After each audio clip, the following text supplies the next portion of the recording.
My name is Brittney.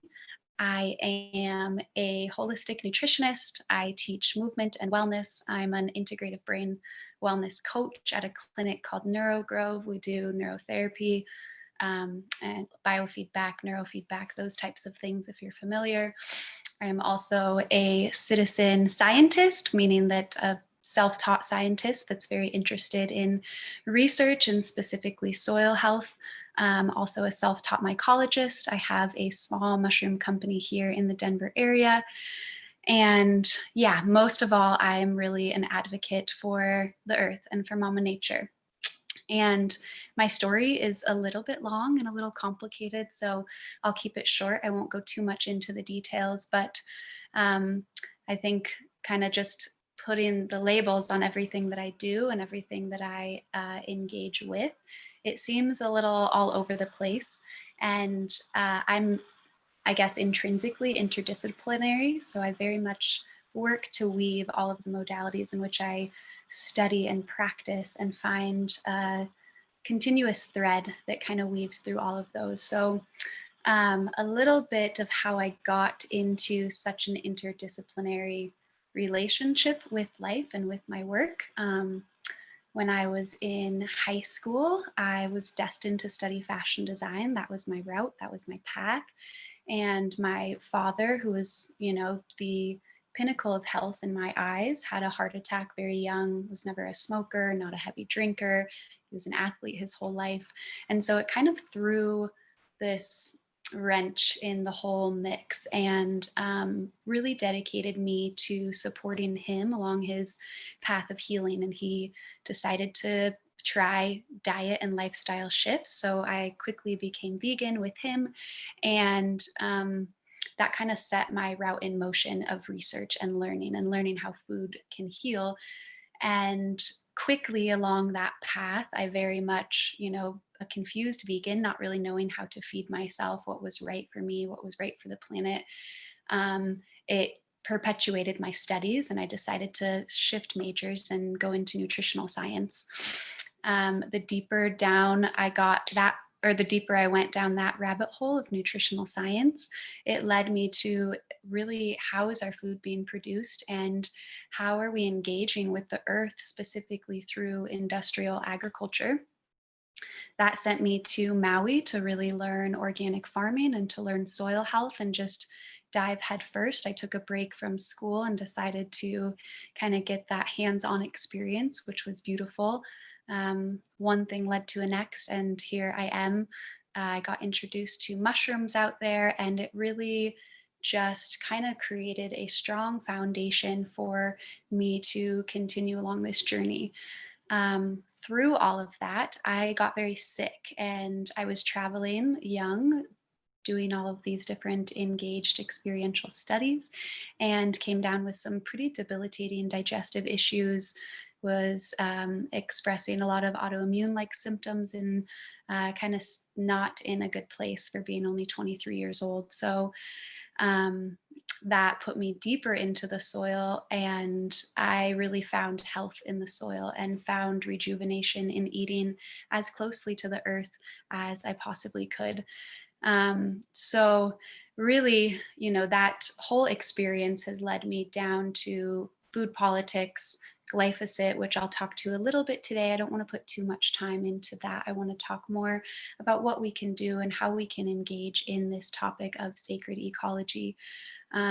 But really getting into the food politics led me into this conversation of what's the difference between industrial agriculture and those practices that we call sustainable. And when we use the word sustainable, I think it's important to really look at sustainability as a whole. We have, over the last couple hundred years, humans have lived an existence that is actually quite degenerative. We have depleted most of the world's topsoil in a very short amount of time. And science tells us that if we continue on the road that we are, we only have about 60 years left of arable soil. We are losing about 4 tons per acre per year annually. And so for reference, you can imagine 4 big dump trucks to every acre of land on this planet, driving up scooping up topsoil and blowing it away in the wind or washing into water systems. And a lot of that comes from this degenerative model that conventional and specifically big industrial agriculture really promotes. And so the word sustainable or sustainability, I think it's really important to look at what are we trying to sustain here? Can we sustain something that has been so depleted, so degraded, so degenerated? Or do we need to flip that script a little bit and maybe focus more into what is regeneration and what does regeneration look like? And how do we as individuals who are, it can be feel very daunting when we really come into this conversation that, well, I'm just little old me, and how can I actually have a part? How can I play a role in this big, massive system that has become so destructive? And one thing that I really invite everyone to just sit with today. I think Leela offered a really good prompt of what is your relationship to nature and where are we in that relationship? There's a strong consensus that humans have divorced from nature.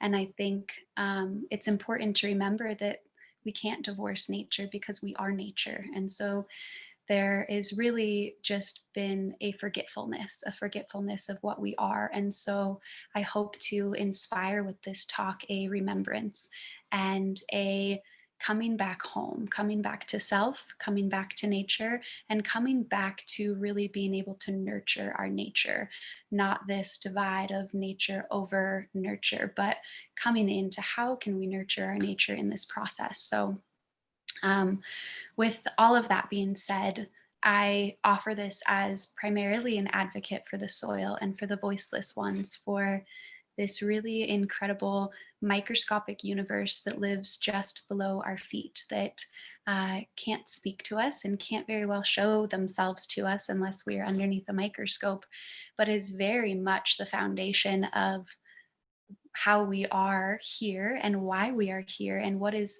helping us continue to thrive. And so, one thing that we'll really dive into today is what is soil and how can we play a part as individuals to regenerating our soil and our soil food webs and really restoring what we will call the carbon soil sponge. And so, um, yeah, without further ado, we'll get going. Um, Mother Nature is really, she is the grand ruling composer. She is in a constant state of balancing and harmonics. And a lot of times that balance and that harmonic element is breaking down old things to build them back up into something new. This is really the definition of alchemy. Alchemy is defined as the process of taking something ordinary and turning it into something extraordinary. Or something I like to offer is making our waste into resources. And this process of decomposition, decompose, is really to recompose and to make something more viable, more vital.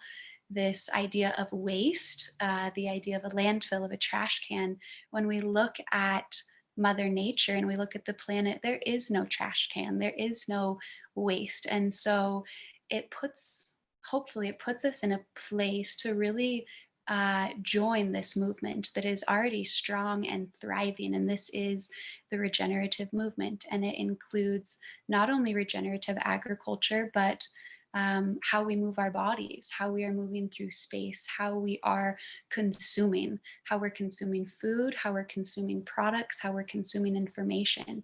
And then what are we giving back from that consumption? So, this whole kind of closed looped cycle that is perpetual and we are just simply a part of.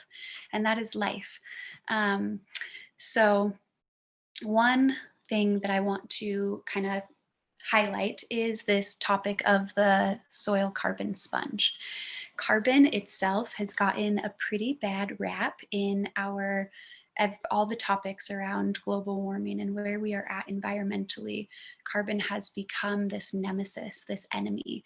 And carbon is the backbone of life. It is what makes us. It is what makes all of our food. It is what makes diamonds. It is what makes the building blocks for this existence. And so carbon is not really the enemy. And we're not creating more carbon. When we hear these statistics and these numbers of CO2 levels in our atmosphere, it's really that carbon has been displaced.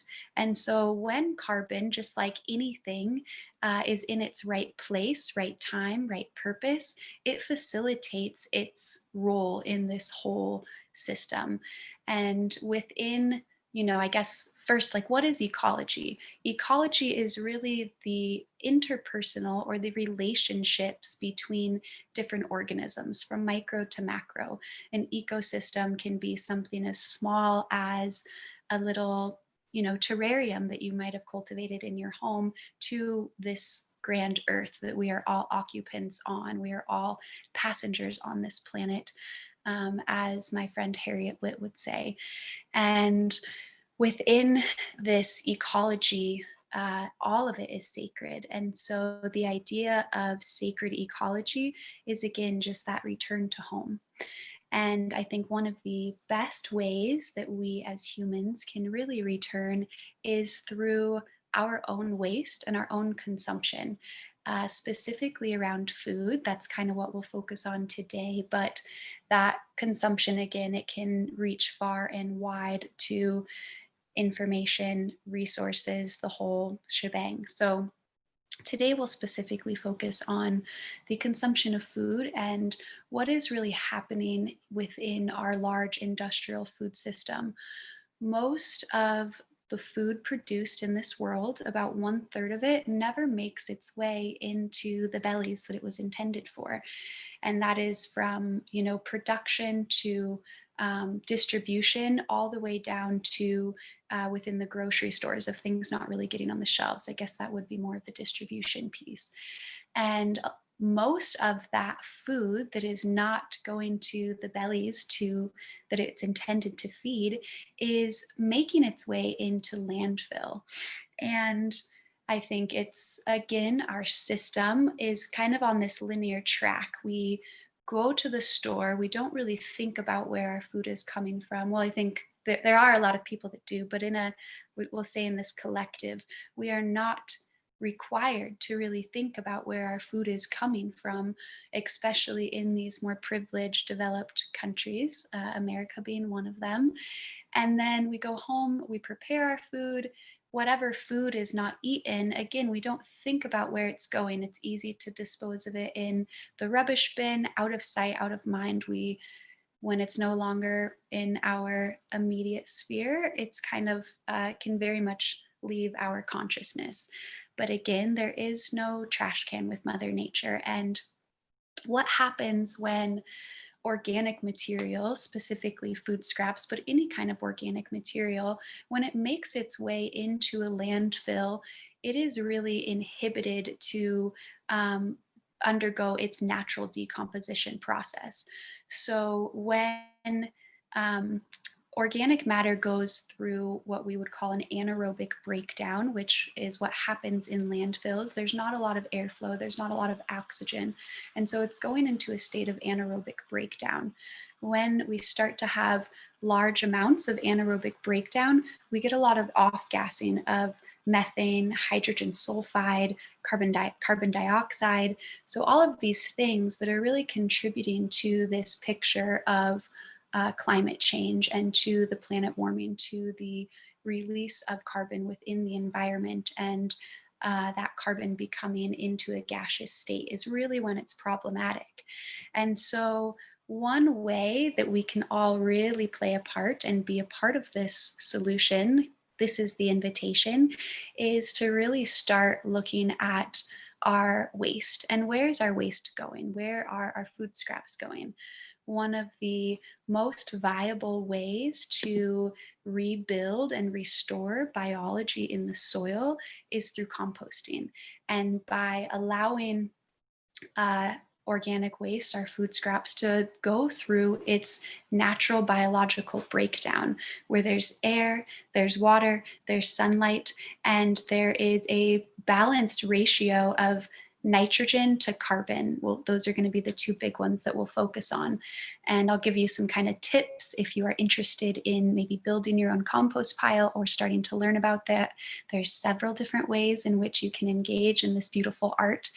And to me, compost really is, it's alchemy in front of my eyes. You can take old stinky food scraps and turn it into gold, and that is going to perpetuate next season's crop, or even just perpetuate the health of the soil. If you're not growing food, it's still honorable to put compost back on the earth and restore the biological activity that has been degraded through some of these industrial practices.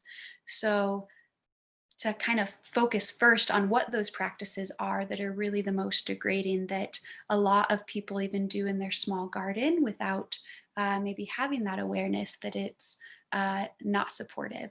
One thing is tilling, even small tilling, turning and inverting soil structure upon itself. It's something that has been uh, kind of imposed that should be a practice every spring. We should go out and we should flip our soil.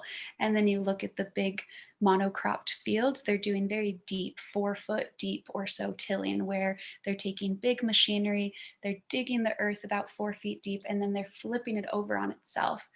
And when we think about the soil, it's not just sand, silt, and clay. These are the parent materials that make up soil, but really with sand, silt, and clay, all we have is dirt. And so, what gives soil structure, what allows for architecture within the soil, is that biological activity. It's the bacteria, it's the fungi, it's the microanthropods, it's the nematodes, it's the protozoa.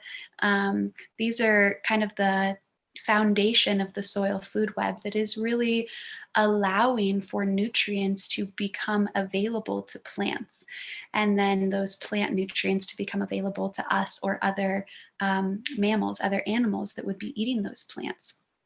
And so within this tilling, we're flipping that structure on itself, and then we're basically like controlled demolition. It's just collapsing on itself because it has been inverted, it's been flipped upside down. And so, one way that we can support this picture is just by simply not tilling. If you have really hard, compacted soil, you might need to do a little bit, a couple, maybe 1 or 2 seasons. But then by applying organic matter, by applying compost, we will start to build soil structure. And this is where that soil carbon sponge comes into place. When carbon is in its home, which is really within the soil, it serves as this beautiful um, structure for water to move. So it allows for moisture retention within the soil. It creates homes for all of these little microorganisms that I just covered, the nematodes, the microanthropods, the protozoa, the bacteria, the fungi. It's creating like little kind of tubes and structures, very much like the fascia in our bodies. This is a way in which you can kind of envision this universe that exists just below our feet. Carbon is also preventing erosion through that structure, through that retention, and it's allowing for root systems to penetrate deeper beyond any compacted soil. And so we we are really in a space where we have so much opportunity on our hands. I strongly believe that food can be the ticket to heal the world. No one is above food. We all have to eat, and we all engage with the earth, whether unconsciously or consciously, every single time we eat. I look at food as the most intimate relationship that we have to ourselves, to others, and to this beautiful planet that is our home, that is our mother. And so no one is above it, and we can all play a part. I'm not encouraging that everyone go and become a farmer. I mean, that would be beautiful if we had more farmers, but just the simple act of tending to the land in which you're occupying, being aware and conscious of your waste, and especially your food waste, your organic waste, and where that's going, can really be there's such a larger impact than we could ever imagine here. And so um, within I lost my train of thought there for a second. Sorry about that. Within this whole picture, compost is that alchemy. It is where death is brought back to life. It is where something that is putrefying, decaying, rotting, if we honor that process and we understand the biology and the chemistry, it becomes this gold mine for more life to perpetuate and more life to thrive. It is well known that we are within the scientific community that we are in the sixth mass extinction on this planet. And a lot of that is really been influenced by human hand. Our extraction methods, our mechanical ways of engaging with life, this linear way of thinking and existing has kind of led us to a very reductionist way of how we are living with each other and with the mother. And this whole picture has led to massive desertification, to massive drought, which then we are seeing fires. You know, the world is physically and metaphorically burning, and it has been for a few years. If you look at last year with Australia, you look at the Amazon, all of these things are really set up, the stage has been created because we have lost that living, breathing ecosystem within the soil, and our soil has become dirt. All of these things are symptoms, and symptoms are messengers. They are signals indicating that something has gone out of balance. I don't believe there is really disease. I don't believe there is a sickness. Maybe I'm a hopeful optimist, but I believe that we have just entered into a state of slight dissonance, but we can always return. We can come back into harmony with ourselves and with nature. And it's a choice. And there's such an opportunity at our hands and at our feet to reclaim this relationship with the earth.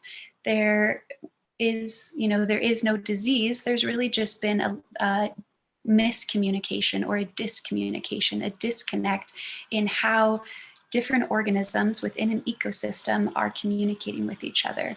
And so we can utilize these symptoms as messengers to teach us new ways. And if we look to Mother Nature, she will very much show us. She will very much teach us. You don't have to get too cerebral or too in our heads on these things. We can really just come into a state of observation, look around, and oftentimes the solutions will present themselves to us. Within a healthy teaspoon of soil, there is perhaps millions or billions of microorganisms of different species calling the soil home. It is really the foundation of our biosphere. It is the foundation of terrestrial life, where it ends and where it begins. And I really believe that the soil can save us. And because we all eat, we all have a part to play within this. We are losing soil at about 10 times the rate that we are making it. But if we start implementing some of these regenerative methods, the process, Mother Nature wants to regenerate. That is her innate design, is to rebuild. And when we honor that process, it is almost like in the blink of an eye how quickly things can turn over. And I've seen it from personal experience. There is a lot of really beautiful larger scale work being done by the Savory Institute. A guy named Alan Savory, who is in South Africa, has been doing a lot of work on restoring desertified grasslands within Africa, which, if anyone knows, Africa has been very, very desertified and depleted. And he is using holistic animal husbandry, which I won't have time to go into too many of the specifics today, but he's using a lot of holistic animal husbandry, crop rotation, using cover crops, keeping them in a flowering state for pollinators. And in just a few years, he's really turning over and restoring these grasslands. Grasslands make up I don't know the percentage, but a massive percentage of the Earth's surface. And we see across America what happened with the Great American Bison, um, and wiping out this relationship with animal husbandry that the indigenous peoples of this land held for such a long time, and then shifting into domesticating the land and domesticating these animals has really convoluted that whole picture. So um, with it, so things that we can do, let's focus on that because I have about 10 minutes left here. So things that we can really do to play our part within this whole picture is really mitigating any organic waste to the landfill. This time of year is my favorite. I love to roam the streets with my Subaru and go ring people's doorbells and ask them if I can take their leaves. We should leave our leaves if you can. I know it's maybe not aesthetically pleasing depending on our ideas of beauty, but when we start to come into that holistic viewpoint of the earth and understanding that decomposition is recomposition, I think it really shifts our relationship to beauty and what is beautiful. And these perfect little manicured yards kind of lose their appeal a little bit. So leaving organic waste or organic material on the soil, on the ground, whether that be leaves, whether that be some kind of living mulch, green mulch, or wood chips, any kind of decomposing carbonous material. Not tilling. And then a big one is avoiding using chemical inputs. Glyphosate, which a lot of people will know as Roundup, is probably one of the most pervasive agrochemicals that is really in the garage or in the hands of, at this point, most people across the globe, but specifically most Americans. And it's something so easy to just go spray a little weed and feed if you have an undesirable plant uh, within your yard or within your garden that you don't want there. It's easy to just, again, that linear kind of approach, just spray it and it's gone, out of sight, out of mind. But what's happening is Roundup, glyphosate, it's not just killing the plant. Glyphosate was originally patented as a mineral chelator, as an antibiotic, and just an antimicrobial in general. So it's an antiparasitic, antifungal, antibacterial. And when we start, there are beneficial parasites, I might add. And so when we apply this with the intention of just taking out that undesired plant, we are degrading that whole universe that we've just learned about that's beneath that plant. And then we are setting a stage, because the biological activity has been degraded, we are setting a stage for more weeds to come in the next year.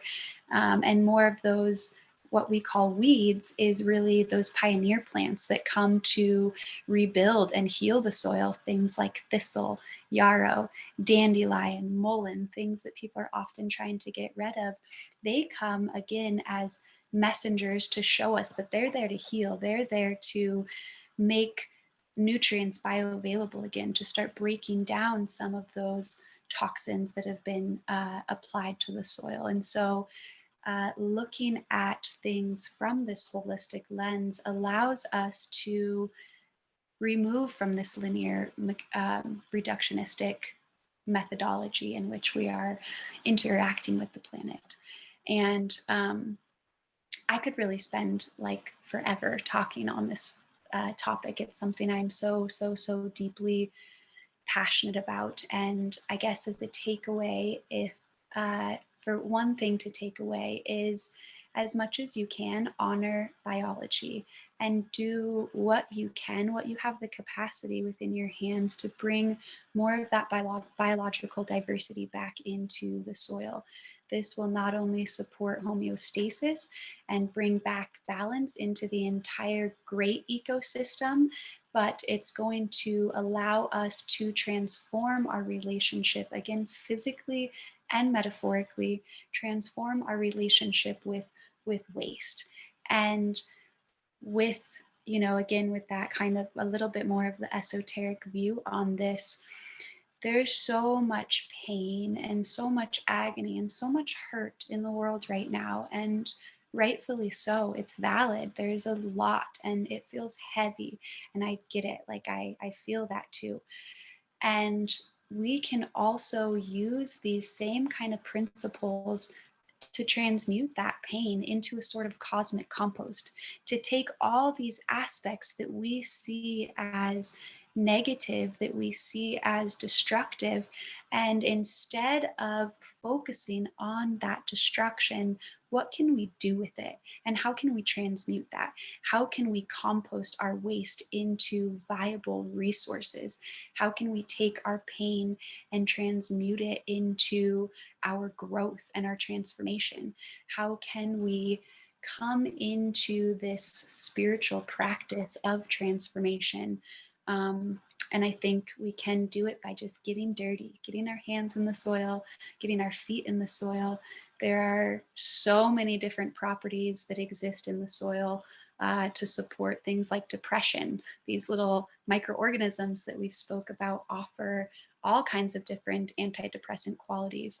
And so humans and humus, which is really what we are creating with compost, have the same root word, and that is of and for the earth. If you go back to kind of the etymology of those two words in Latin, they both, humus and human, is of and for the earth. And so coming back into our bodies, that is the earth. We are nature. And these, just may our actions serve as alchemy in from micro to macro, from the physical, mental, emotional, spiritual planes. May we turn our actions, the doing, into alchemy and serve as a way to liberate ourselves and to liberate this planet and come back into this idea of the Garden of Eden. Our relationship to food is our relationship to self, to each other, to this earth. And everything is eating and being eaten all of the time. When we honor this, life begets life, and it will continue on that process. So I want to finish just with a quote that has touched me, moved me so deeply that I've sat with this quote for about a year. And it comes from a gentleman named Stephen Jenkinson. I invite you to close your eyes and let the words resonate into your being and just let them land.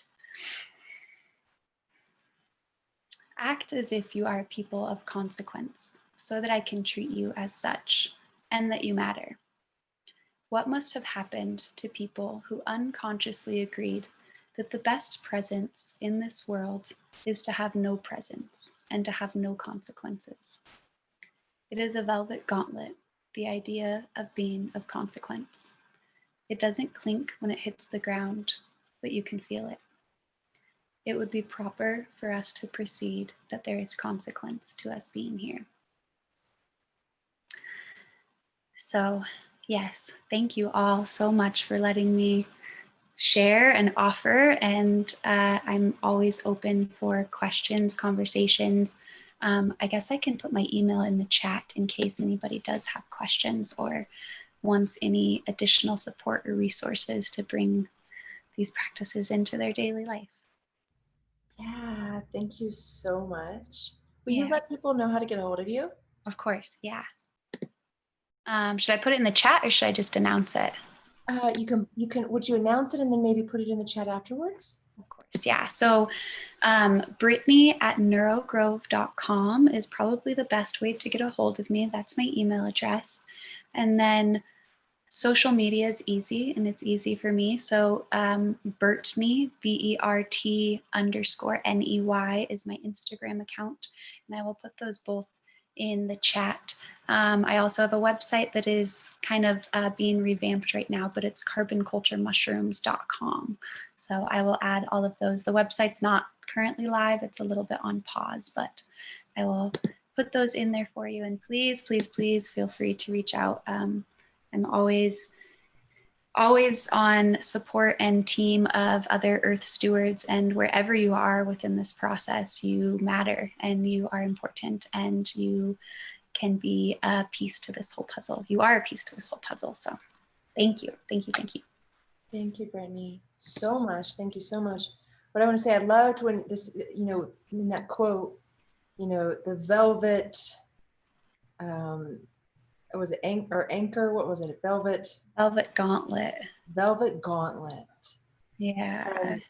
And we know each other through the bowstring practice, and Desi Spring, and the creator, she would use this, or people would call her the velvet hammer.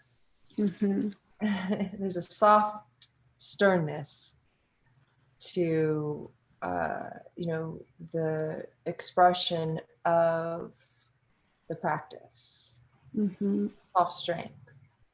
And I really believe that's what the earth is giving us, and that's what you're providing us today. And you kind of brought that early on, and then you wrapped it up with this velvet gauntlet. And I thought, oh man, that's just so beautiful. And really, that's what we're needing right now, the strength through peace, softness, Mm-hmm. gentle, more and more and more. So thank you for bringing this forward. And we are humans of the earth. Hummus, right? Like humus. Hummus is tasty too. But, so I think that's really cool what you brought forward, and I really felt the sense of oneness, of togetherness with what you shared today. Thank you. Thank you. Thank you for having me. Yeah, appreciate it. So I am going to pause.